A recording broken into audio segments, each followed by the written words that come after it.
ہمارے دیگر صلوات اللہم صلی علی محمد و آل محمد.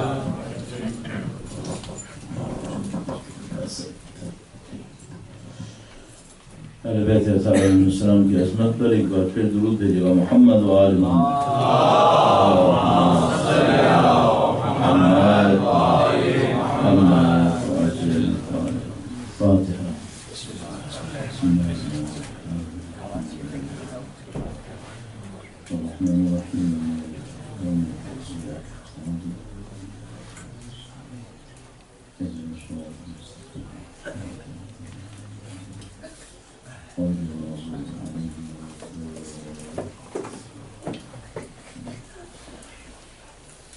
بارکی کا درود بھیجے گا. محمد و آل محمد. اللہم صلی علی محمد و آل محمد. اعوذ باللہ من الشیطان الرجیم. بسم اللہ الرحمن الرحیم. الحمد للہ رب العالمین والصلاة والسلام على سید الانبیاء والمرسلین حبیب الہ العالمین ابی القاسم محمد. اللہم صلی علی محمد و آل محمد وعلى آلہ الطیبین الطاہرین سیما بقیت اللہ فی الارضین. قال اللہ تعالی فی کتابہ الکریم. بسم اللہ الرحمن الرحیم. ام حسبت ان اصحاب الكهف والرقیم كانوا من آیاتنا عجبا. درود بھیجے گا. محمد و آل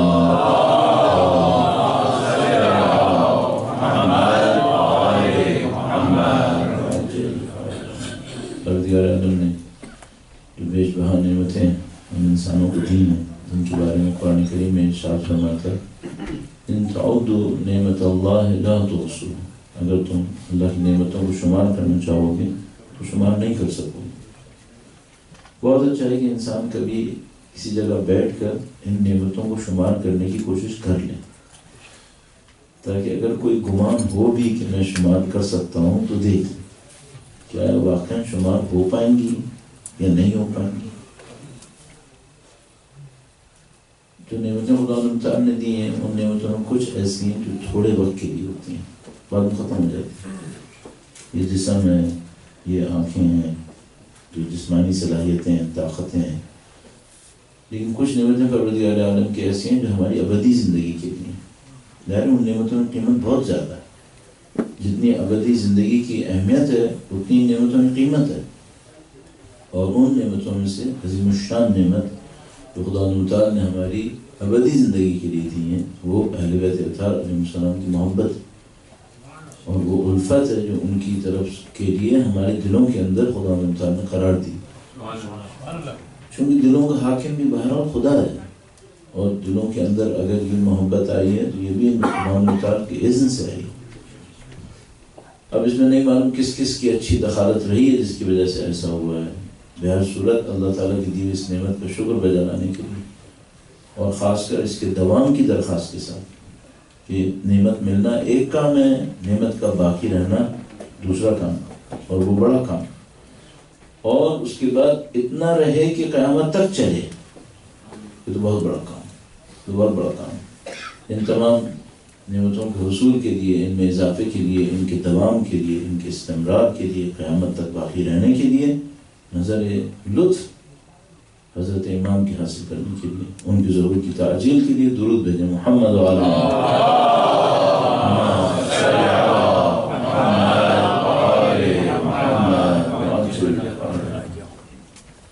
پروردگار عالم نے جو انسان کے اندر کمال رکھا وہ یہی کمال رکھا کہ انسان تشخیص دے، انسان اپنے ہدف کو معین کر سکتا ہے۔ دوسری کوئی مخلوق سوائے مثال کے طور پہ انسان کے علاوہ جن کے، دوسری اور کوئی مخلوق اپنا ہدف معین نہیں کر سکتی۔ ہدف معین ہوا ہوا ہے، راستہ طے ہوا ہوا ہے، وہی کرنا ہے جو طے ہوا ہوا ہے، چاہے بہت کمپلیکیٹڈ ہو۔ یہ کہ خدا تعالیٰ نے قرآن کریم کے اندر شہد کی مکھی کی مثال دی ہے، کہ شہد کی مکھی کی مثال میں بہت ساری خوبیاں ہیں کہ کیوں خدا تعالیٰ نے شہد کی مکھی کی مثال دی۔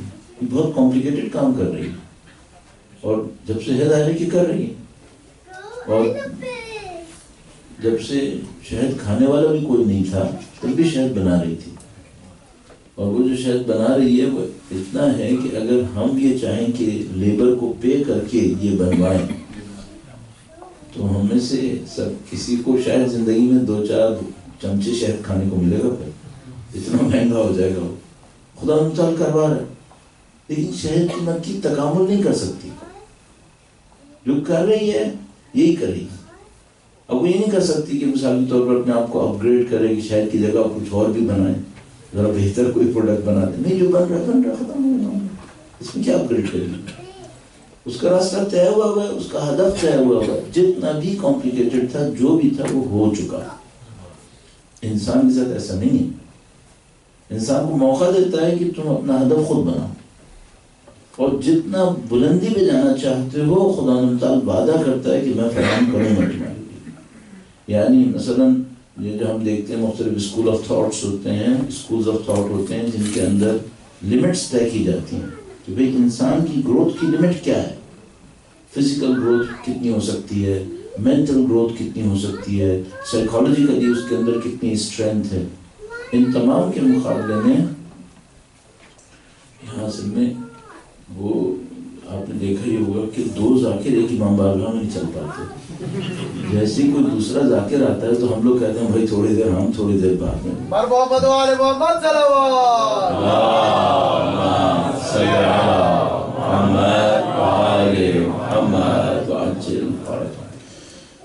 تو اس میں انسان کو خدا تعالیٰ نے اس اسلام کے اندر انسان کی گروتھ کی کوئی لمٹ نہیں ہے، جتنا مرضی چاہے گروتھ کر سکتا ہے، جس مقام تک چاہے پہنچ سکتا ہے۔ اور اس کا جو سمبولک ایکسپریشن ہے وہ ایک حدیث قدسی کے اندر آتا ہے۔ حدیث قدسی نے فرمایا عبدی اطیعنی اجعلک مثلی۔ یہ حدیث قدسی جہاں تک میری معلومات میں ہے یہ مستندات میں سے، یعنی قابل اعتماد، اس کے اوپر علماء اعتماد کرتے ہیں، اس کو مکرر بیان کیا گیا۔ عبدی اطیعنی اجعلک مثلی، اے میرے بندے تو میری اطاعت کر، میں تجھے اپنا جیسا بنا دوں۔ اب کوئی لمٹ بچی ہے کیا؟ اب کوئی لمٹ ختم ہو گیا۔ اپنا جیسا بنانے کو خدا نے تعالیٰ باتیں کر رہا۔ البتہ ظاہر ہے کہ ایک منصب ہے جو وہ کسی کو دیتا ہے، نبوت و امامت، وہ کسی کے نصیب میں نہیں آئے گا چاہے وہ کتنی ہی ترقی کر لے۔ ایک منصب ہوتا ہے، منصب کا وعدہ نہیں کیا خدا نے، طاقتیں دے سکتا ہے اور وہ سب کچھ فراہم کر دے گا جو خدا تعالیٰ کی طرف سے مل سکتا ہے، صرف ایک فرق کے ساتھ، کچھ بھی کر لے بہرحال انسان مخلوق تو مخلوق ہی رہے گی، خالق کا مقام تو نہیں حاصل کر دے، مخلوق ہی رہے گا، لیکن اس کے بعد جو چاہے گا وہاں پہنچ سکتا ہے۔ عبدی اطیعنی اجعلک مثلی، اے میرے بندے، اس میں باریکی ہے۔ یہ جتنی بھی احادیث قدسیاں ہیں، جتنی بھی روایت شریفہ ہیں، جتنی بھی آیات کریمہ ہیں، ان کے الفاظ میں غور کرنے کی ضرورت ہے۔ ہم لوگ کو معمولاً الفاظ میں غور کرنے کی عادت نہیں رہی، اور یہ پوری دنیا کا ایک ایشو بن گیا ہے۔ لٹریچر کا بوریا بسترا بند ہو گیا ہے دنیا سے، لٹریچر میں توجہ ختم ہو گئی۔ کل میں نے اردو کے حوالے سے کہا وہ گزشتہ زمانے میں جو کچھ ہوا سو ہوا، اب شاید آپ کی اور ہماری بقا میں ایک حصہ اردو ہی رہے گی، ورنہ ہماری آئیڈینٹی ختم ہو جائے گی۔ اصل مراجع تخلیق اس کے اوپر اصرار کر رہے ہیں کہ بھائی اپنی لوکل زبانیں بچا کے رکھو، کیونکہ معلوم ہے کہ زبان کے پیچھے پوری دنیا چل رہی ہوتی ہے. میں نے مثال دی آپ کی خدمت میں کہ کس طرح انہوں نے 150-200 سال پہلے ہمیں کلچر سے ڈسکنیکٹ کرنے کے لیے ہماری زبان تبدیل کی. اب دوبارہ وہی ہو رہا ہے. اب جب ہم نے 150-200 سال میں اردو میں ایک سرمایہ تیار کر لیا، اب اردو سے ڈسکنیکٹ ہو گیا. تو بھائی یہ آئیڈینٹی کوئی ایسی فلوٹنگ آئیڈینٹی نہیں ہوتی ہے کہ اب ہر دوسری تیسری نسل آپ اپنی آئیڈینٹی کو چینج کرتے رہیں، تو آپ تو پھر بے اثر قوم بن جائیں گے. اپنی آئیڈینٹی کو محفوظ کرنا ہوتا ہے، ایک کنیکشن ہوتا ہے انسان کا، ایک کہیں رابطہ ہوتا ہے. تو باہر پھر یہ تو خیر انسانوں کی چوائس پہ بھی اب آئے گا، جو لوگ یہاں پر آئیں گے کہ بھئی ہمیں کس آئیڈینٹی کے تحت چلنا ہے. لیکن ہم سب کو معلوم ہے کہ یہاں تو بڑی داستان ہو گئی، ہمارے بچے آئیڈینٹی کی کرائسس میں جا رہے ہیں. اور وہ مشہور معروف جو اصطلاحات ہیں ABCD فلاں فلوں، تو وہ سب چل رہا ہے یہاں پر. تو کیوں ایسا چل رہا ہے؟ اس لیے کہ ہم اپنی آئیڈینٹی کلیئر نہیں کر پاتے. خدا نے متعلق موقع دیتا ہے. خدا نے متعلق نے یہ جو جملہ ارشاد فرمایا، میں نے کہا کہ بھئی ادبیات کا معاملہ ختم ہوتا جا رہا ہے، لوگ الفاظ پہ توجہ دینا بند کر رہے ہیں. قرآن کریم کے اندر ایک ایک لفظ کے اوپر کتابیں لکھی جاتی ہیں. تو درود بھیجے گا محمد و آل محمد.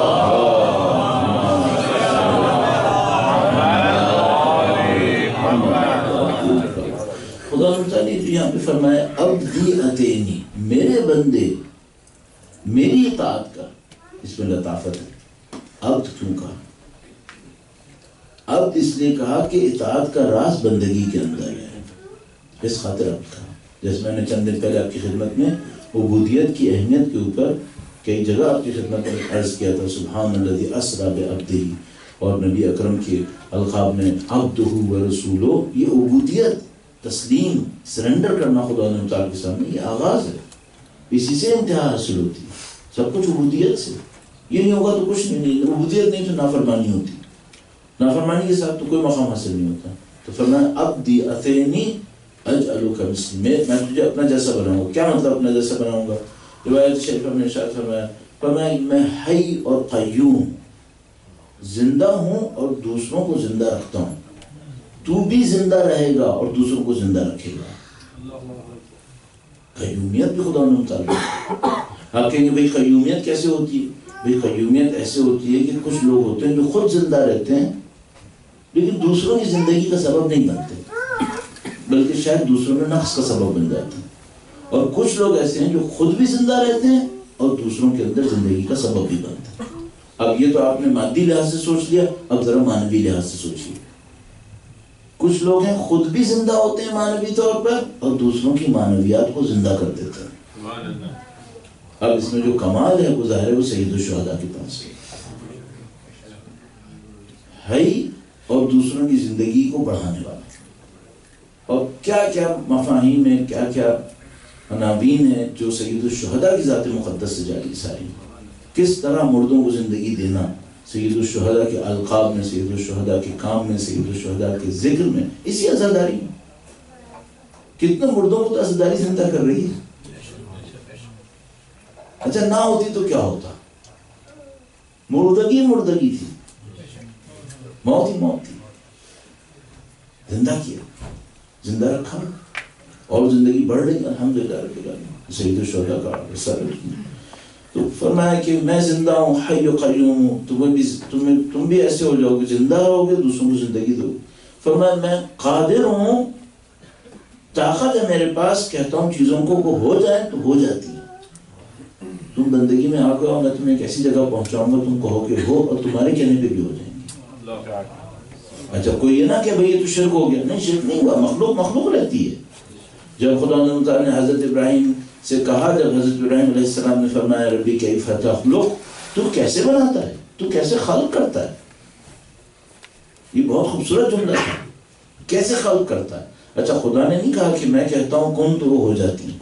کہا نہیں، یہ تو ابراہیم کو پہلے سے پتا ہے کہ میں کہتا ہوں کن تو ہو جاتی ہیں. وہ جانتے ہیں میں خالق ہوں، منطقی لحاظ سے، عقلی لحاظ سے. یہ جو حضرت ابراہیم کا مسئلہ تھا کہ کیسے خلق کرتا ہے، تو وہ یہ چاہ رہے تھے خدایا مجھے خالقیت کا ایکسپیرینس کروا دیں. خدا نے بھی یہی کیا. خدا نے نہیں کہا ابراہیم مثلا تم یہ کرو، مثلا میں کہتا ہوں کن، تم دیکھنا میں کیسے کسی کو مردے کو زندہ کرتا ہوں. یہ اس سے پہلے واقعے میں ہے. 3 واقعات ایک چین میں آئے اس مقام پر قرآن کریم. ایک وہ آیا جہاں پر کوئی گزر رہا ہے، اس نے دیکھا سارا گاؤں تباہ ہوا ہے، کہا یہ کیسے زندہ ہوگا؟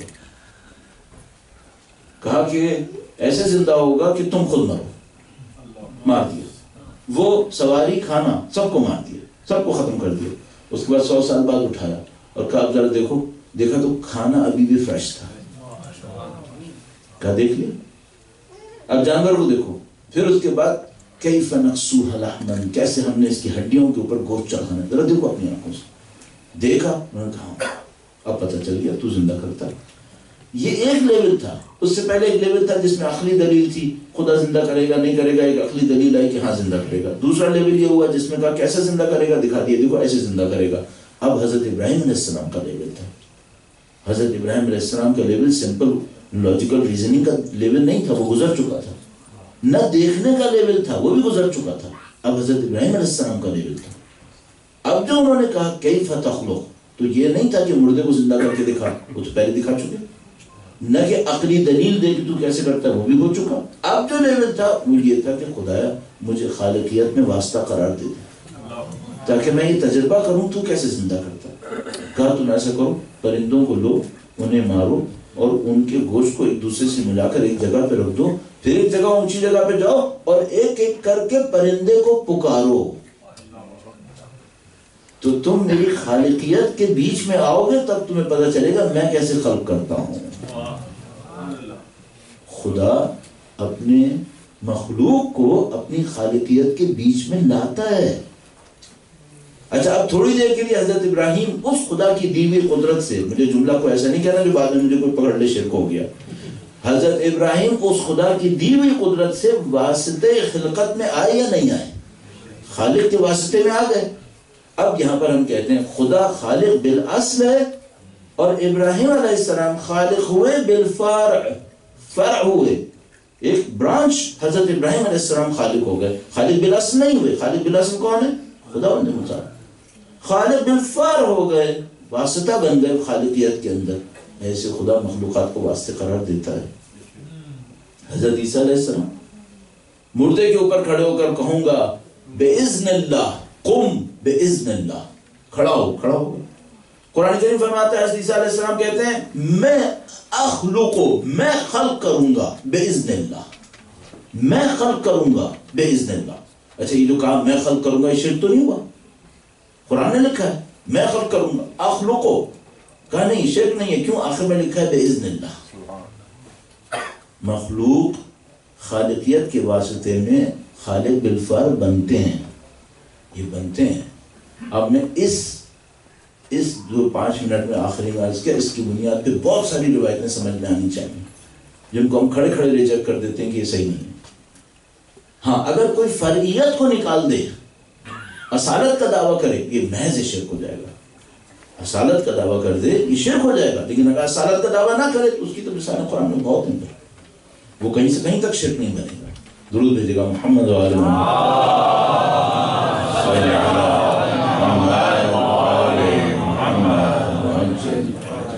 پروردگار عالم نے بہت سارے وعدے کیے. انسانوں کی کوئی لیمٹ نہیں رکھی. انسان ترقی کرے، تکامل حاصل کرے. اب یہ علیحدہ مسئلہ ہے کہ ہم کہاں کھڑے. باتیں تو بڑی بڑی ہو گئی ہیں لیکن ہم کہاں کھڑے. وہ جو شاعر نے کہا، ظاہراً عمر خیام نے کہا، ہفت شہر عشق را اتار گشت ماں ہنوز اندر خمیں یہ کھوچے. کہا کہ وہ جو اتار تھا وہ عشق کے 7 شہر گھوم کے آ گیا. اتار نشاپوری جن کا مقبرہ نشاپور میں، وہ اتار نشاپوری عشق کے 7 شہر گھوم کر آ گیا. ہم تو محلے کے پہلے ٹرن پہ کھڑے ہیں، تو محلے کا پہلا ٹرن ختم نہیں ہو کے دے رہا ہمارا. ابھی تو ہم اس میں پڑھیں واجبات پہ عمل کیسے ہوگا، محرمات سے بچیں کیسے. لوگ ہفت شہر عشق ہو کر آ گئے، ہمارا بھی پہلے ٹرن جو ہے وہ ختم نہیں ہوا. جس کو آپ لوگ یہاں پہ کہتے ہیں ٹرن بنانا، ہمارے یہاں کہتے ہیں کرنا، آپ لوگ کیا کہتے ہیں بنانا. چلو ٹھیک ہے آپ بنائیے، کریں یا بنائیں ایسا کریں، فاصلہ طے ہو جائے گا. اب کسی طرح سے ہو جائے. کب تک لیفٹ رائٹ؟ آخری عمر میں لیفٹ رائٹ بہت حسرت دیتی ہے، بڑی حسرت دیتی ہے، یہ کیا ہو گیا، اتنی عمر گزر گئی لیفٹ رائٹ۔ اب اس کے اوپر مزید عرض نہ کروں، ہمارا موضوع پہلے ہی بہت پیچھے رہ گیا ہے اور اس میں مطالب کافی تھے، بیان کافی، جو کچھ چیزیں بیان ہوئی کچھ چیزیں باقی ہیں، اور اب ظاہرے کے دن اختتام پر، آج کا دن بھی تقریباً 1/3 ختم، اور بس اب تھوڑا سا وقت باقی، اس کے اوپر عرائض پیش کرتے ہیں۔ آپ کی خدمت میں کل خطبہ نمبر 50 عرض کرنا تھا، اس کو آپ کی خدمت میں عرض کریں گے، اور پہلے اس کانٹیکسٹ کو لے آتے ہیں جس میں اب تک باتیں ہوئی۔ درود بھیجے گا محمد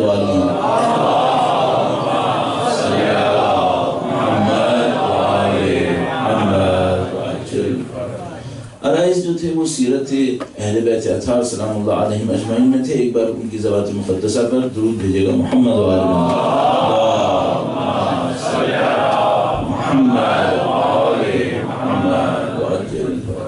سیرت اہل بیت اطہار سلام اللہ علیہم اجمعین میں اس بات کو گفتگو کیا جا رہا تھا کہ بنیادی اصول کیا ہیں۔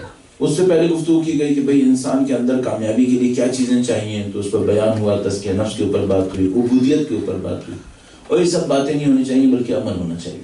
ہم لوگوں کو اس بات کے اوپر ضرور اپنے دماغ سے سوال کرنا چاہیے کہ کیا سننا کافی ہے؟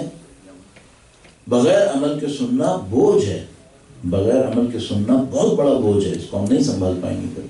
تو یہ باتیں ہوئی ساری کہ بھائی بندگی ہونی چاہیے، بندگی کے بغیر کوئی کمال نصیب نہیں ہوتا ہے، تزکیہ نفس ہونا چاہیے، اور اہل بیت نے کن لوگوں کو اپنے سے قریب کیا، جن لوگوں کو قریب کیا ان میں کیا تھا، آیا علم تھا، ان میں تقویٰ تھا، پرہیزگاری تھی، کس قسم کی خاصیتیں انہوں نے اپنے سے قریب لوگوں میں ایجاد کی۔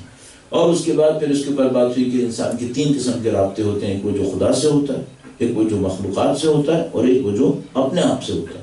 اور اپنے آپ سے رابطے میں بہت زیادہ اصرار ہوا عزت کے اوپر، کہ انسان اپنے نفس کو سستے میں نہ بیچے، بلکہ اللہ نے ایک عزت دی ہے، ایک کرامت دی ہے، ایک شرافت دی ہے۔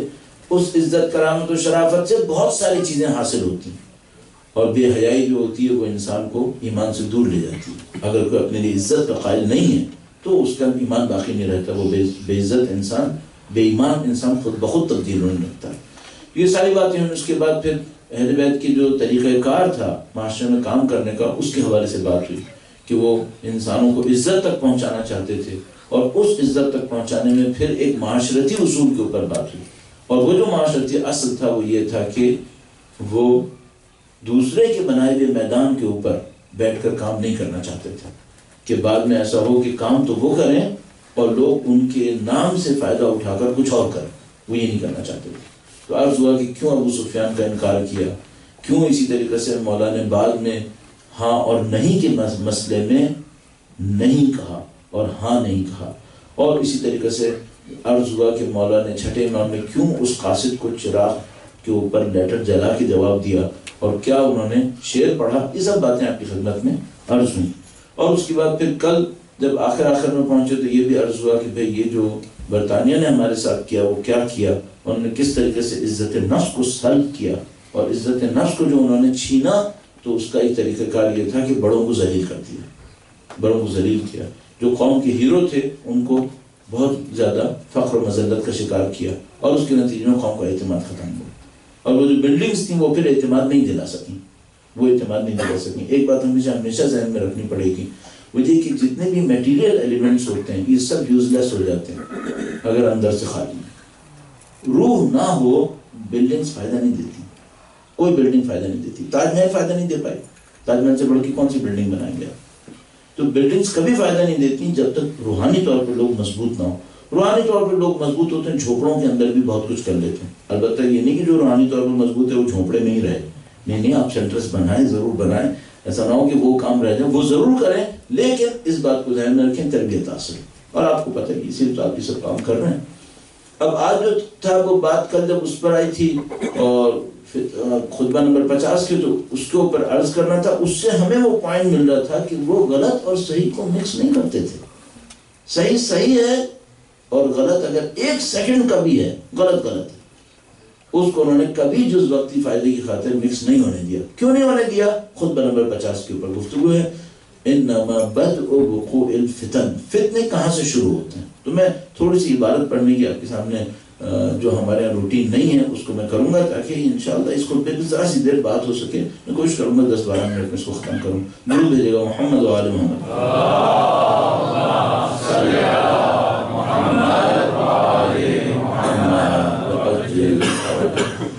یہ نفیس خطبہ جیسے کہ میں نے آپ کی خدمت میں عرض کیا خطبہ نمبر 50 اور اس کو مولانا نے بیان فرمایا ہے اور اس میں سے کچھ میں آپ کی خدمت پہ عرض کروں گا اب جو ہے پڑھنے کا مسئلہ انما بدء وقوع الفتن احواء تتبع و احکام تبدع. اچھا مولا کا کلام کئی دفعہ میں آپ کی خدمت میں عرض کرتا ہوں آج بھی عرض ہوا کہ بھئی ایک ایک لفظ قیمتی ہے ایک ایک لفظ قیمتی. یہ الفاظ شاعر کے الفاظ نہیں ہیں. شاعر کے لیے مشہور ہوتا ہے نا شاعر میں جفنگ آیت قافیے گرتنگ آیت اس کا قافیہ پھنسنے لگتا ہے تو وہ پھر حرکتیں شروع کر دیتا ہے تو ادھر کو لائے گا ادھر گھسیٹے گا اس کو ٹکا دے گا. یہ شعر نہیں ہے یہ حکمت ہے یہ حکمت ہے. ہاں جس نے حکمت کہی ہے وہ لغت پہ حاکم ہے لہذا شاعری لگنے لگتی ہے. اس کا نثر اتنا حکومت کے ساتھ صادر ہوا ہے اتنی طاقت کے ساتھ صادر ہوا ہے کہ اس کا نثر بھی شاعری لگنے لگتا ہے لیکن اس کا ہدف شاعری نہیں ہے. یہ بھی عرض کرتا چلوں امیر مومنین کا ہدف بلاغت بھی نہیں ہے. امیر مومنین کا ہدف بلاغت نہیں امیر مومنین کا ہدف حکمت ہے. کلام کی مضبوطی سے ہم نے بلاغت حاصل کی ہے ان کا ہدف بلاغت نہیں. اگر بلاغت ہدف ہوتا نہیں معلوم پھر کیا کلام بولتے. ابھی حکمت ہدف تھا ابھی ان کو سکھانا ہدف تھا اخلاقی نصیحت ہدف تھی تو یہ جملے ارشاد فرمائے. ورنہ یہ جملے مثلا ایک دفعہ ہوتا ہے نا ایک آدمی نثر بول رہا ہوتا ہے پیغام کی اہمیت اتنی نہیں ہوتی ہے الفاظ کی اہمیت زیادہ ہوتی ہے. نہیں مولا کے نزدیک الفاظ کی کوئی اہمیت نہیں ہے. مولا کے نزدیک اہمیت ہے پیغام کی اور ان پیغام کو چونکہ الفاظ کے قالب میں ہی بولنا تھا تو الفاظ بولے گئے لیکن اس میں وہ الفاظ اتنے مضبوط ہیں کہ اس سے بلاغت حاصل ہو رہی. فرمایا انما بدء وقوع الفتن فتنے کہاں سے شروع ہوتے ہیں. اور یہ جو لفظ عربی میں ظاہر میں نہیں چاہتا ہم عربی کے الفاظ کے اوپر بہت زیادہ کام کریں آپ کے سامنے کیوں اس فائدہ نہیں ہوگا لیکن ابتدا میں بہت ایکسکلوسیو کہا فتنے بس یہاں سے شروع ہوتے ہیں. تو اس کا مطلب ہے ایکسکلوسیو نے 2 ریزن بیان کیے ہیں فتنوں کے شروع ہونے کے.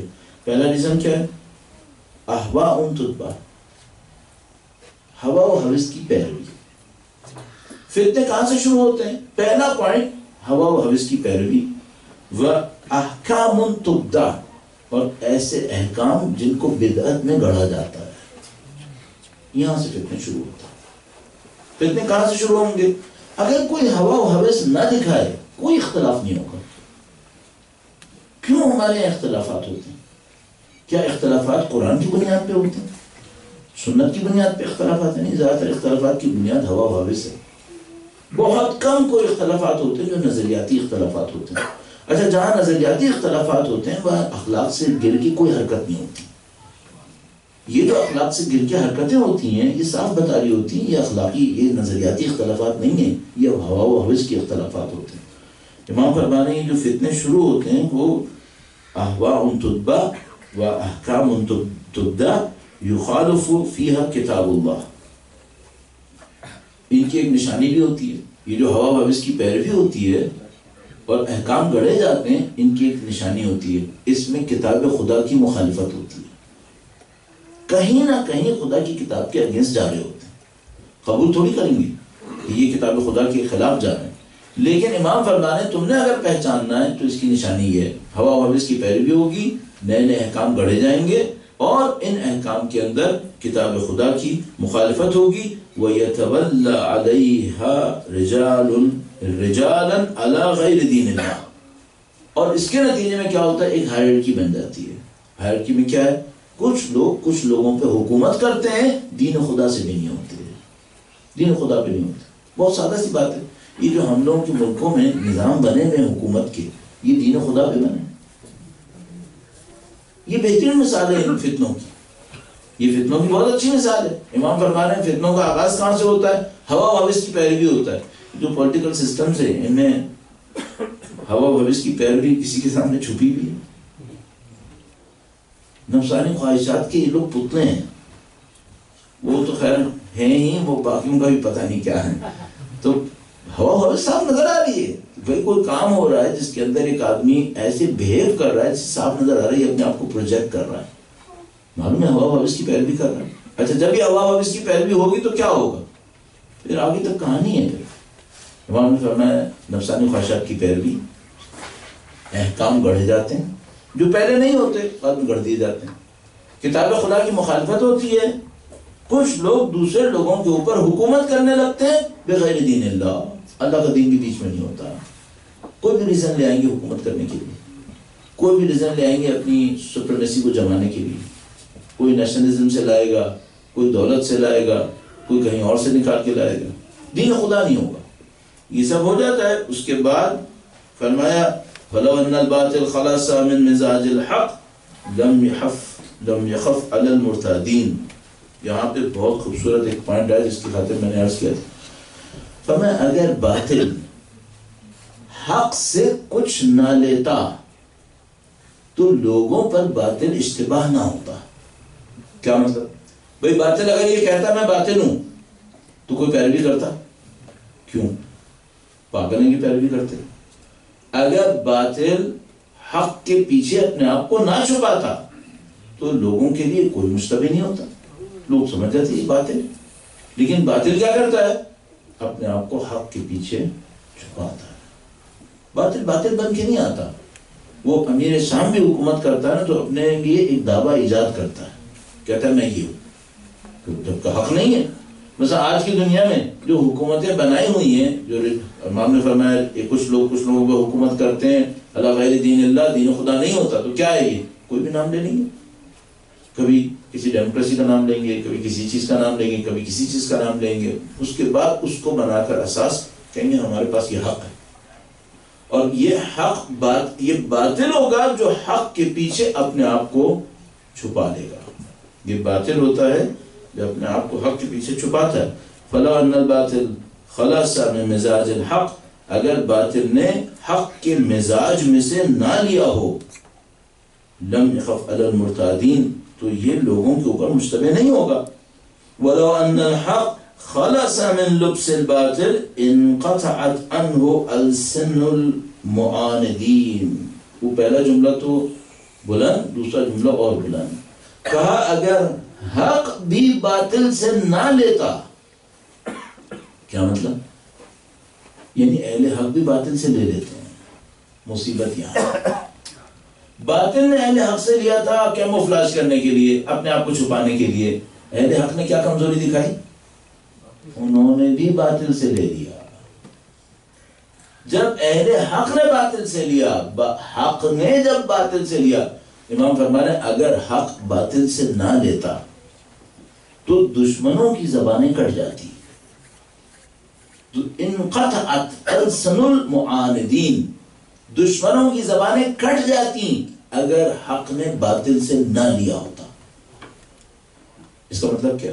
اس کا مطلب ہے باطل بھی تھوڑا سا حق بھی باطل سے تھوڑا سا لے لیتا ہے. مثال عرض کر دوں، ہے مسلمان لیکن گندا ہے، گندگی پھیلا رہا ہے. اچھا اگر مسلمان گندگی پھیلا رہا ہے تو اس کے پاس دین کی دلیل کمزور پڑے گی. کیوں؟ سامنے والا کہے گا تم تو کہہ رہے تھے صفائی نصف ایمان. کمزور پڑ گیا، فوراً کمزور پڑ گیا. بھئی تم یہ کہہ رہے تھے کہ تمہارے پاس سب سے اچھا دین ہے، یہ گندگی کیوں ہے؟ میں بہت چھوٹی سی ایک مثال عرض کی. تو یہ وہ حق تھا جس نے باطل سے لے لیا. اب جب باطل سے لیا تو کیا ہوا؟ امام فرماتے ہیں اگر حق باطل سے نہ لیتا تو دشمنوں کی زبانیں کٹ جاتی، وہ کچھ بول ہی نہیں سکتے تھے. لیکن مشکل کیا ہوئی؟ جہاں باطل نے حق سے لیا کیموفلاج کے لیے، وہاں حق نے بھی باطل سے اٹھا لیا، اور جو دشمنوں کی زبانیں کٹنی تھیں وہ پھر نہیں کٹیں. اس کے بعد کیا ہوا؟ فرمایا وَلَكِنْ يُؤْخَذْ مِنْ هَذَا زِغْصٌ وَمِنْ هَذَا زِغْصٌ فَيَمْزَجَانِ فَهُنَالِكَ يَسْتَوْلِي الشَّيْطَانُ عَلَىٰ أَوْلِيَائِهِ. لیکن امام نے فرمایا لیکن ہوا یہ کہ اس نے بھی ایک مٹھی یہاں سے لیا اور اس نے بھی کچھ مٹھی یہاں سے لیا اور دونوں کو ملا لیا گیا.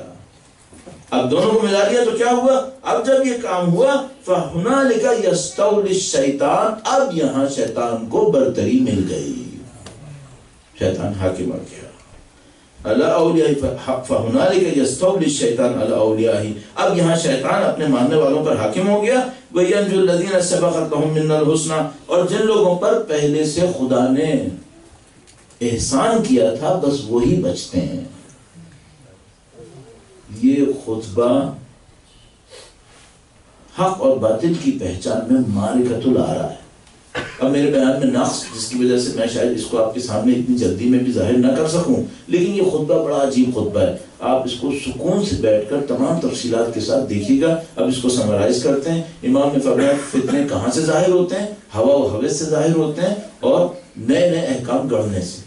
ان میں کتاب خدا کی مخالفت ہوتی ہے. یہ جو کتاب خدا کی مخالفت ہوتی ہے اس کے اندر کچھ لوگوں پر حکومت شروع کر دیتے ہیں اور ان میں دین خدا نہیں ہوتا.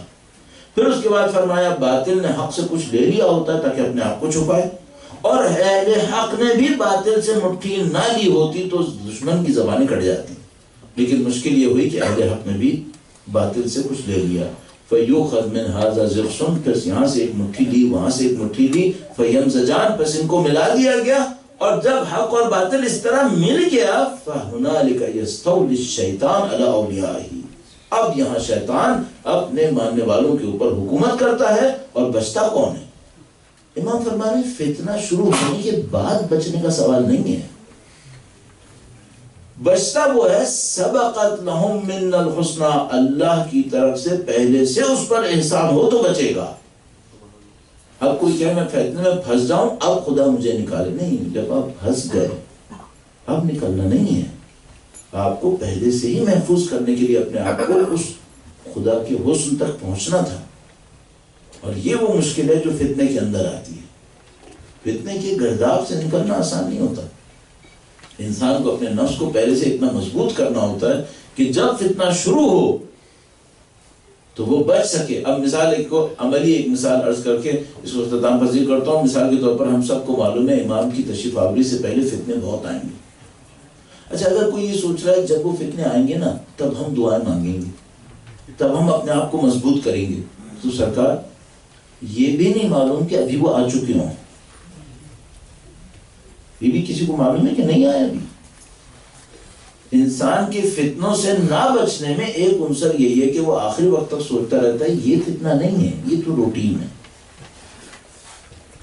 جو لوگ فتنے میں پھنس جاتے ہیں ان کے ساتھ ایک مصیبت یہی ہوتی ہے، وہ آخر وقت تک کیا سوچتے رہتے ہیں یہ تو روٹین ہے. فتنہ کچھ اور ہوتا ہے. پھر فتنہ کیا سیل لگا کے آئے گا؟ یہی تو فتنہ ہوتا ہے جس میں جب مثال کے طور پر ایک آدمی کہہ رہا ہے مجھے نہیں معلوم کیا کرنا ہے، تو فتنہ اور کسے کہتے ہیں؟ اگر تمہیں پتا ہوتا کہ کیا کرنا ہے اس کا مطلب حق اور باطل واضح ہوا ہے نا. یہ کہ تمہیں نہیں پتا چل رہا بھائی کرنا کیا ہے اس کا مطلب فتنہ آ چکا ہے. اور اب کوئی کہے اب میں بچوں گا، اب تھوڑا مسئلہ ہوگا. اب تم کو بہت محنت کرنی پڑے گی، پھر بہت زیادہ قربانی دینی پڑ جائے گی. پھر تو اعزان محترم یہ خطبہ بار بار عرض کر رہا ہوں، یہ خطبہ بہت بنیادی خطبہ ہے. ایک ایک لفظ اس کا کچھ لیسن دے رہا ہے. اور ابھی میں آپ کی خدمت میں اس کو تفصیل سے عرض کروں. مجھے پتا تھا آج کا دن نکل جائے گا، اسی لیے میں نے گھڑی پہ رکھی ہوئی تھی نظر کہ میں 10-12 منٹ لوں، 15 منٹ کے اندر میں اس کو روکتا ہوں. انشاءاللہ پروردگار کبھی اور توفیق نصیب فرمائے. درود بھیجے گا محمد و آل محمد. صلی علی محمد و آل محمد وعجل فرج. یہ جو امام نے خوبصورت جملہ ارشاد فرمایا یؤخذ من هذا زغص ومن هذا زغص فيمزجان، یہاں سے مٹھی لی جاتی ہے وہاں سے مٹھی لی جاتی ہے، پس ملا دیا جاتا ہے. هنالك يستولي الشیطان، یہاں شیطان اپنے اولیاء کے اوپر حاکم ہو جاتا ہے. اس سے ہم کیا حاصل کریں؟ اس سے ایک بات حاصل کریں، ہر چیز کو کمپرومائز کے نام پہ ایکسیپٹ نہ کریں. کمپرومائز کے نام پہ ایکسیپٹ نہ کریں. انیویٹیبل کمپرومائز نہیں، ایسا نہیں. اسی طرح تو بنتا ہے پھر مصیبت کیسے بنتی ہے؟ ایسی بنتی ہے. امام فرمایا یہاں سے تھوڑا سا لیتا ہے یہاں سے تھوڑا سا لیتا ہے ملا لیتا ہے اور اس کے بعد سمجھتا ہے یہ دین خدا. نہیں، کہاں سے دین خدا؟ یہ دین خدا نہیں ہے، یہ وہ ہے جو تم نے خلق کیا ہے. اس کے بعد پھر مصیبت آ جاتی ہے. تو ہم لوگوں کو زندگی میں کیا کرنا چاہیے؟ کم سے کم اسٹینڈرڈز میں بالکل کلیئر رہیں. اور جیسے ہی آپ کو اور میرا نفس اسٹینڈرڈ سے لائن کراس کرے بلا کسی تکلف گرفت کرے، اپنے اوپر حساب لے انسان.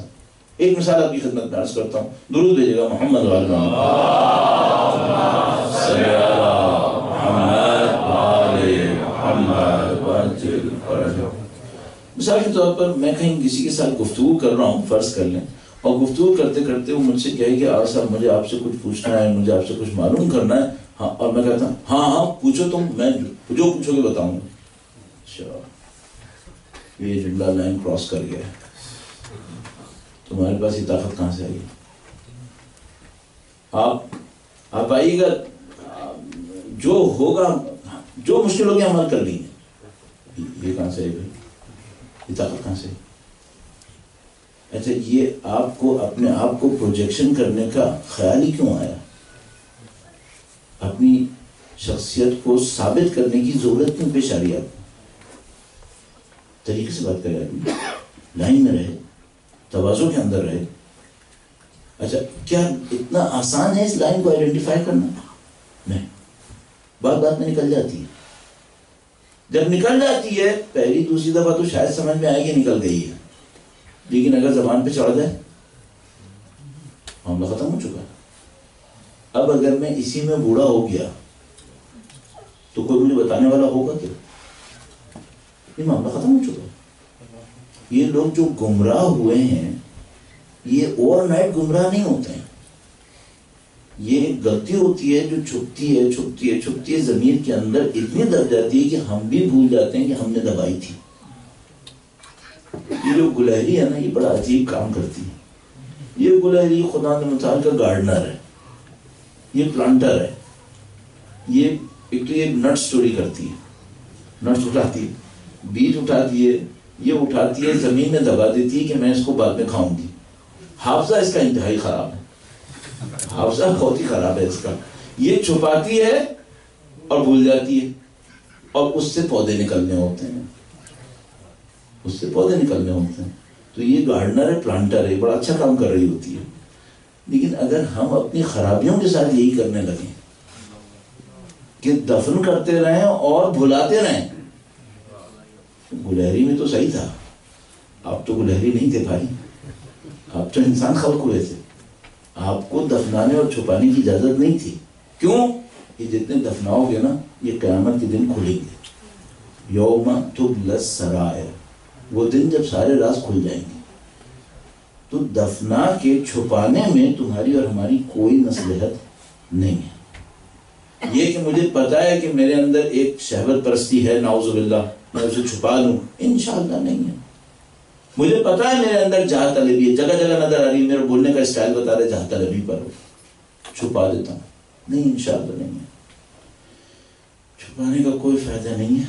یہ اندر بڑے عجیب طریقے سے اثر دکھاتا ہے. اب دیکھیں میں نے آپ کی خدمت میں شاید جب بالکل پہلی دوسری مجلس تھی تو ایک بات آپ کی خدمت میں عرض کی تھی کہ بھائی کوئی ایسی بات سنو جو سمجھ میں نہ آئے تو کم سے کم کیا کرنا، مذاق نہیں اڑانا، کیونکہ بعد میں مسئلہ بن جائے گا.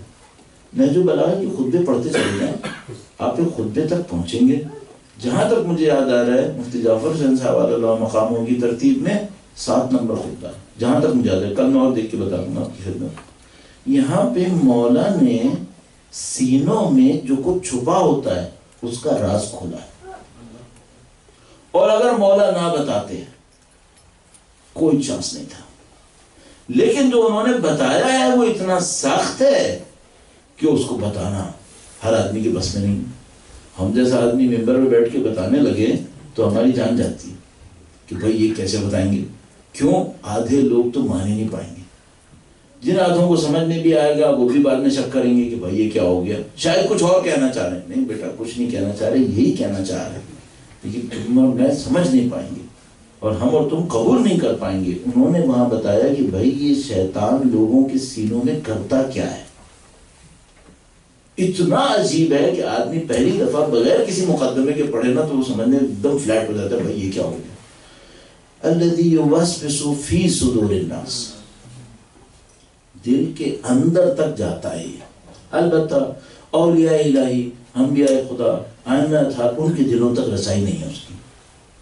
لہذا آدم علیہ السلام کے بارے میں جب فرمایا تو فرمایا خدا نے فوسوس الیہ الشیطان، اس کی طرف شیطان نے وسوسہ کیا. نہیں کہا ووسوس فیہ الشیطان، اس کے دل میں وسوسہ کیا. نہیں، ادھر دل تک رسائی نہیں، ادھر اوپر تک ہے. الہی اس کی طرف تو حملہ کر سکتا ہے، اندر جا کے کچھ نہیں کر سکتا.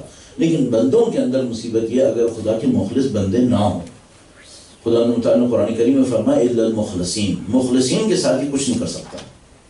تو انبیاء کے ساتھ، ائمہ کے ساتھ، اولیاء اوصیاء کے ساتھ جو درجہ اخلاص پر پہنچ گئے ان پر اندر گھسنے کا دروازہ بند ہے، باہر سے ہو سکتا ہے. وسوسہ الیہ الشیطان. ہم لوگوں کے ساتھ اندر تک ہے. یہ جو اندر تک ہے، اندر جا کے کیا کرتا ہے؟ لب لباب. یہ امام نے فرمایا یہ اندر جا کر انسان کو اپنا بچہ بناتا ہے، اپنی آرمی بنا لیتا ہے. اس کی آنکھوں سے شیطان دیکھنے لگتا ہے، اس کی زبان سے شیطان بولنے لگتا ہے. قبول کر رہے ہیں آپ؟ ابھی تو میں نے پہلا پارٹ نہیں بولا، ڈر سے کہ بھیا بالکل ہی فلیٹ نہ ہو جائے، کہیں معاملہ خراب ہو جائے گا. امام نے فرمایا عزیزان محترم، سیریس ایشو، اس کی آنکھ سے شیطان دیکھتا ہے، اس کی زبان سے شیطان بولتا ہے. اچھا میں اس کو مبالغہ لے لوں؟ آپ خود بتائیں. کلام امام ہے، میں مبالغہ لوں، اسے شاعری لوں، تفنن عبارت لوں، کیا لوں؟ سوائے حق کی کیا لے سکتا ہوں؟ اس کی آنکھ سے شیطان دیکھتا ہے، اس کی زبان سے شیطان بولتا ہے. کیا مطلب؟ یہ جو منہ کھولتا ہے نا، اصل میں شیطان بلواتا ہے. اب مثال بھی موجود ہے، مثال بھی موجود ہے خود امیر المومنین کے سامنے. امیر المومنین خطبہ ارشاد فرما رہے تھے، وہ خطبہ خاصیہ جو مشہور و معروف، جس کو سن کے وہ بندہ بے ہوش ہو گیا، حمام بے ہوش ہو گیا، خطبہ حمام. تو خطبہ حمام ارشاد فرما رہے تھے تو ایک آدمی کھڑا ہوا، امام نے دیکھا وہ حمام بے ہوش ہو گئے اور دنیا سے رخصت ہو گئے. فرمایا کہ جن کے دل تیار ہوتے ہیں ان پہ نصیحتوں کا یہی اثر ہوتا ہے. ایک احمق نے جو شیطان کا دائرہ چیلا بنا ہوا تھا، اس نے ایک جملہ بولا جو امیر المومنین کی شان کے خلاف چاہ رہا تھا کہ بول دے. جیسے اس نے جملہ بولا، امام نے یہی جملہ جو خطبے میں فرمایا تھا تھیوریٹیکلی امپلیمنٹ کیا. کہا یہ جو تو بولا ہے نا، یہ شیطان تیری زبان سے بولا ہے.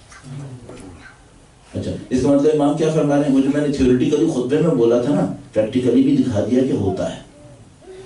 اب میرے جیسے کے پاس انکار کا کوئی گنجائش ہے؟ بھئی تھیوریٹیکلی بھی بولا کہ ہوتا ہے اور پریکٹیکلی امپلیمنٹ کر کے بتایا کہ یہ دیکھو ایسے بولتا ہے. اب کیا گنجائش ہے؟ اس کا مطلب کیا ہے؟ اس کا مطلب ہے کچھ لوگوں کی زبان سے شیطان بول رہا ہے، کچھ لوگوں کی آنکھوں سے شیطان دیکھ رہا ہے. اچھا یہ لوگ کہیں اور ہیں کیا؟ نہیں، یہیں پر زمینوں کے اوپر، اسی دنیاوں کے اندر.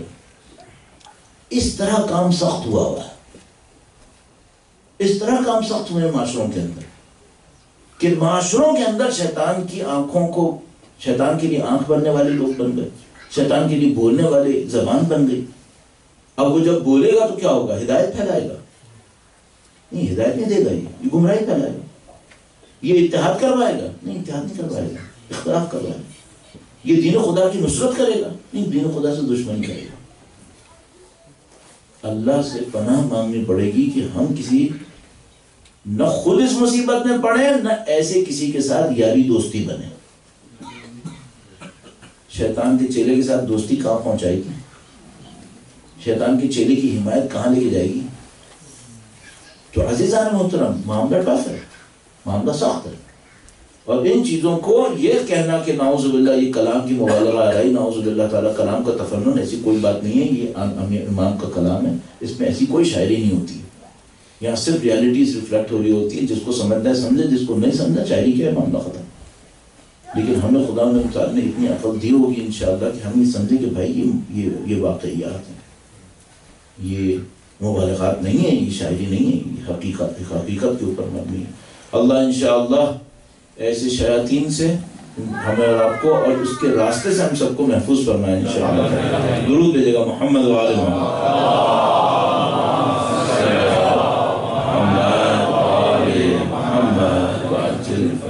اب یہاں تک جب بات ہوئی تو اس میں 2-4 منٹ اسی کے اوپر اور لگاتے ہوئے اختتام پذیر ہو گیا وقت. میں آپ کی ذہنت تمام کرتا ہوں. بس اس کے اوپر ذرا سی ایک بات اور کر لیتے ہیں کہ اگر یہ خطرہ ہو مجھے کہ چلو انشاءاللہ شیطان کی آنکھ نہیں بناؤں گا، شیطان کی زبان نہیں بناؤں گا، لیکن پہلا اسٹیج شاید ہو چکا ہو، دل کے اندر ڈیرا ڈال چکا ہو، تو میں کیا کروں؟ اس بات کو کیسے ایشور کروں کہ میرے اندر اتنا مسئلہ بھی نہیں آیا ہے؟ اس کو کیسے کروں؟ اس کا ایک طریقہ ہونا چاہیے. ظاہر یہ جو باتیں ہو رہی ہیں بدن پہ نہیں ہو رہی ہیں، بدن کے اوپر اثر تو آ سکتا ہے لیکن شیطان کا ڈیرا بدن پہ نہیں ہوگا. شیطان کو بارش تھوڑی کہ بدن پہ آئے گا. شیطان تو وسوسہ ہے جو روح پہ آئے گا, ذہن پہ آئے گا, جس کو ہم قلب کہتے ہیں اس پہ آئے گا.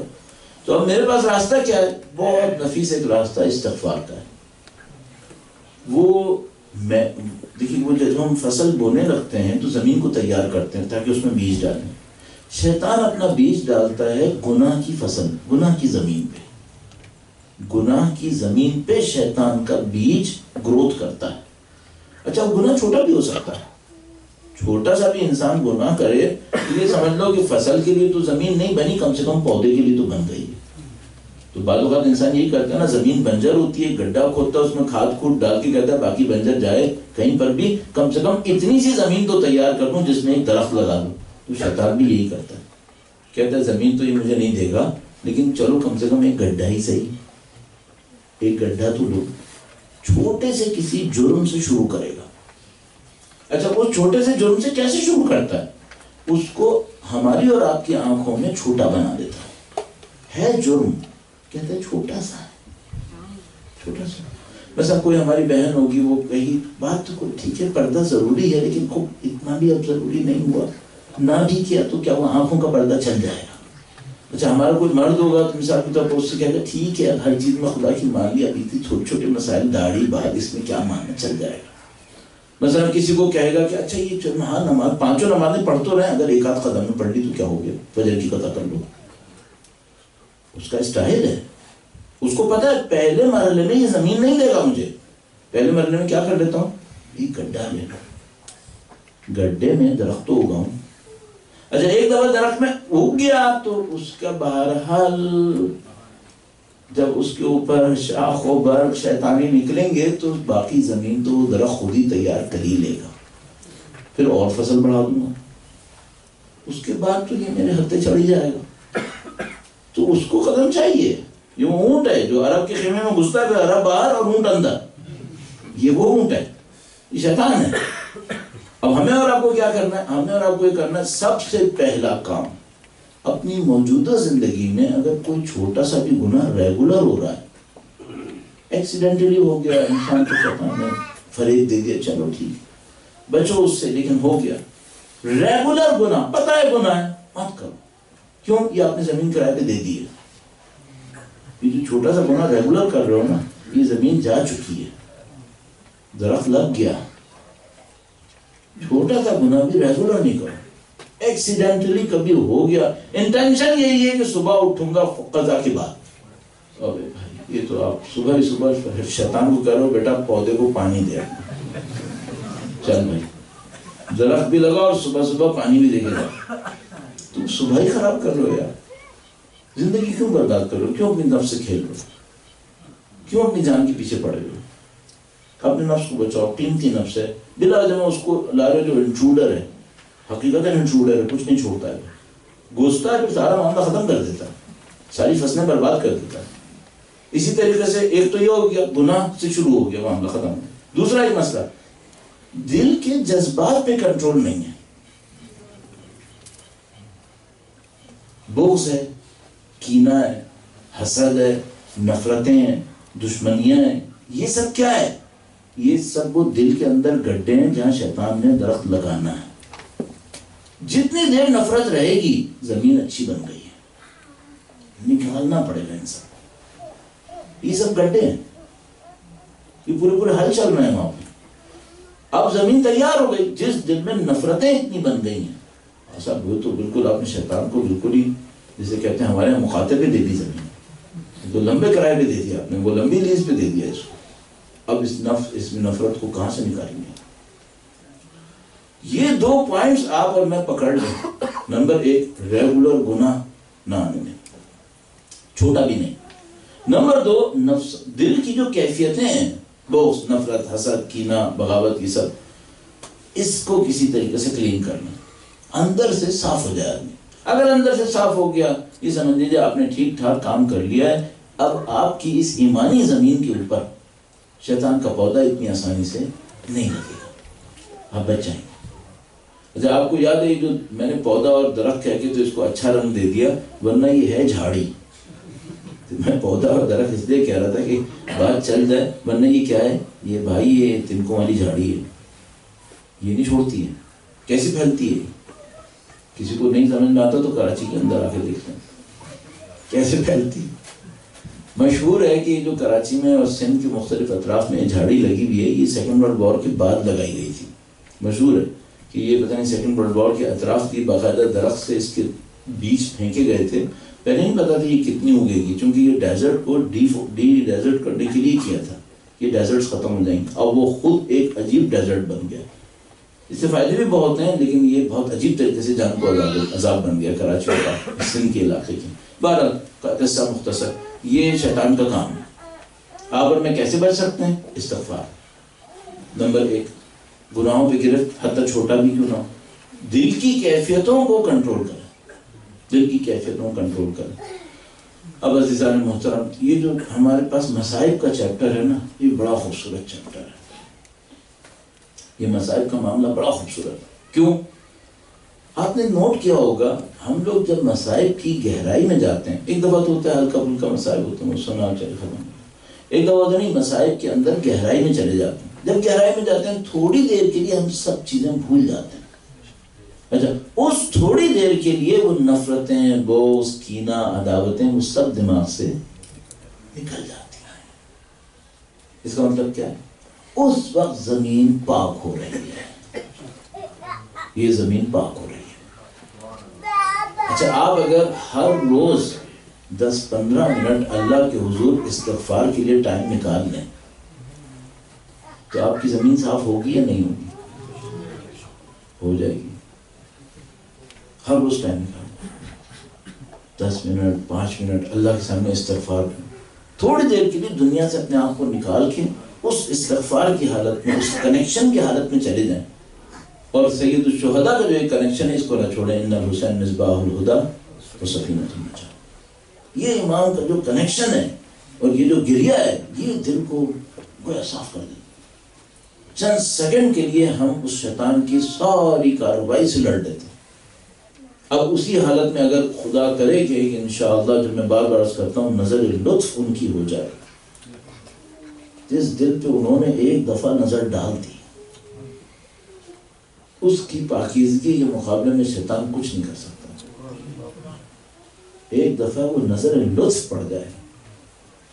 ایسا ہوا ہے کہ کسی نے اگر مثلا وقت کے امام سے کبھی کوئی ملاقات کر لی، شرف حاصل ہوا، اور وہ کسی عارف کے سامنے پہنچا تو وہ دیکھتے ہی پہچان لیتا ہے، اوہ کہنے گا ارے تم نے کیا کمال کر دیا، ہوا کیا؟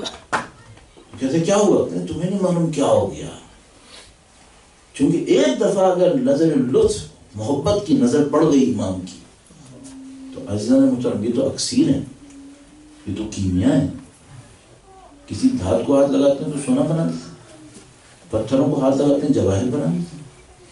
انسان کے دل کی طرف نظر ڈالیں تو کیا ہوگا؟ دل کمال کو پہنچ جائے گا۔ یہ ہمیں چاہیے، وہ نظر لطف چاہیے کسی طریقے سے، اور یہ مسائل کے اندر حاصل ہو سکتا ہے، سید الشہداء کے مسائل کے اندر، جب انسان کا دل قدرے نرم ہوتا ہے۔ اور کیوں؟ ظاہر ہے اس محبت کی وجہ سے۔ جب انسان اس محبت کو سوچتا ہے جو اللہ کے رسول امام حسین سے کیا کرتے تھے، عجیب معاملہ ہے، جب انسان سوچتا ہے اللہ کے رسول امام حسین سے کیسے پیش آتے تھے، اور اس کے بعد سوچتا ہے کہ جس حسین سے اللہ کے رسول ایسے پیش آتے تھے، اس کے ساتھ قوم کیسے پیش آئی ہے، انسان کی عقل دنگ رہ جاتی۔ گمراہی اتنی، شیطنت اتنی کہ کوئی امام حسین کے ساتھ یہ کرے۔ کتنے لوگ تھے جنہوں نے اس وقت بھی دیکھا ہوا تھا کہ رسول خدا کس طریقے سے امام حسین کو کندھے پہ بٹھایا کرتے تھے، دیکھا ہوا تھا۔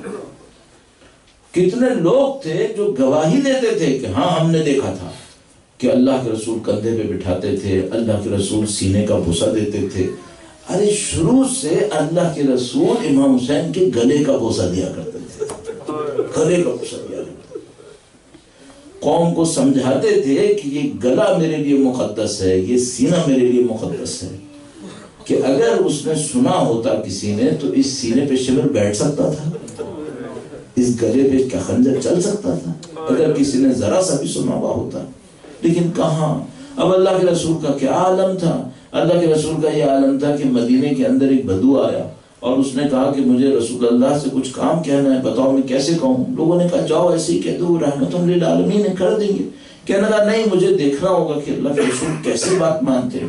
پھر ایک دفعہ دیکھ رہا تھا تو اس نے دیکھا اللہ کے رسول امام حسین کو لے کر جا رہے ہیں، کبھی کندھے پہ بٹھا رہے ہیں، کبھی گود میں اٹھا رہے ہیں. ایک دم سے دیکھتا ہے، کہتا ہے میرا کام پورا ہو گیا، میں سمجھ گیا اب مجھے کیا کرنا ہے.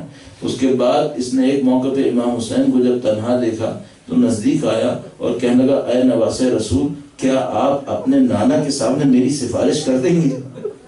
امام حسین نے کہا میں تیری سفارش کروں گا. کہا ایسا ہو سکتا ہے کہ میں آپ کو لے کر چلوں؟ کہا ہاں بالکل لے کے چلو. یہ اس نے امام حسین کو لیا اور رسول اللہ کے سامنے آ گیا اور رسول اللہ سے کہنے لگا اے اللہ کے رسول، آپ کو آپ کے نواسے کا واسطہ. ارے دیکھیے میں نے آپ کے سامنے مصائب کا کوئی جملہ نہیں بولا، آپ رونے لگے. کیوں؟ یہی رسول اللہ کے ساتھ بھی ہوا. جیسے اس نے کہا اے اللہ کے رسول آپ کو حسین کا واسطہ، رسول خدا کریا کرنے لگے اور کہا تو نے مجھے اتنا بڑا واسطہ دیا، جو تجھے چاہیے مجھ سے مانگ لے. حسین کا مقام، حسین کا مقام. ارے تو کیا مسائل عرض کروں. اور یہ حسین کا مقام کیسا ہے؟ یہ حسین آپ کو دعائیں دے رہے ہیں. اللہ اکبر. امام حسین دعائیں دے رہے ہیں. کب دیکھا آپ نے دعائیں دیتے ہوئے؟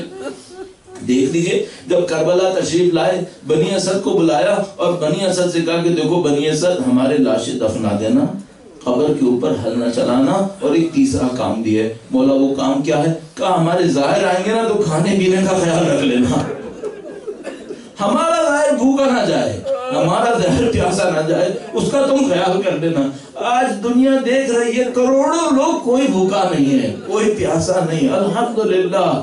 عزیزوں نشانیاں کیسی کیسی. ایک صاحب بیان کرتے تھے، کہنے لگے کہ میں کربلا جاتا تھا صدام حسین کے زمانے میں، جب وہاں کوئی جانے والا نہیں ہوتا تھا، سختیاں ہوتی تھی. وہ بتایا انہوں نے کس طرح امام حسین بھوک رہی ہے کہ ایک چیز کا خیال رکھ کے پورا کرتے تھے.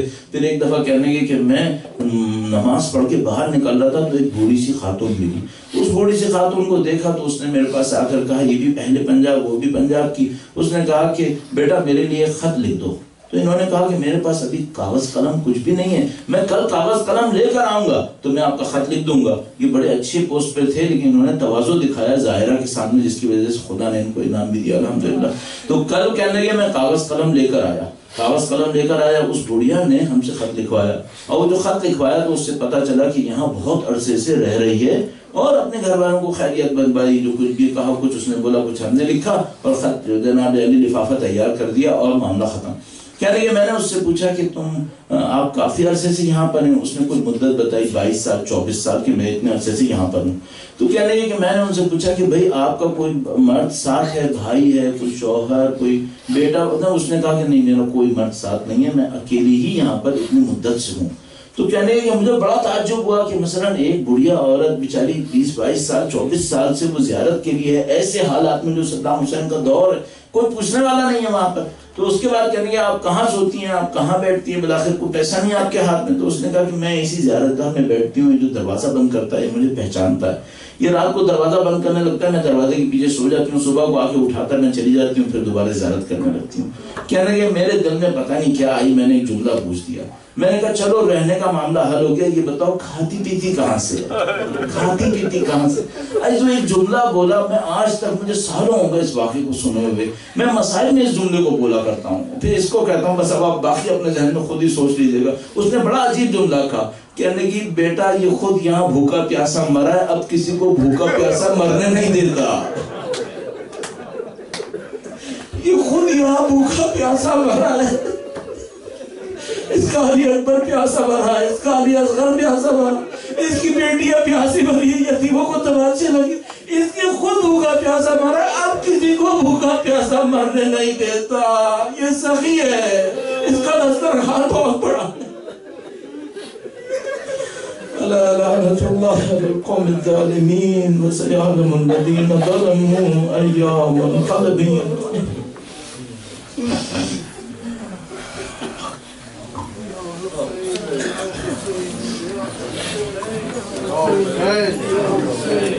Okay. Ya Hüseyin. Ya Hüseyin. Ya Hüseyin. Ya Hüseyin.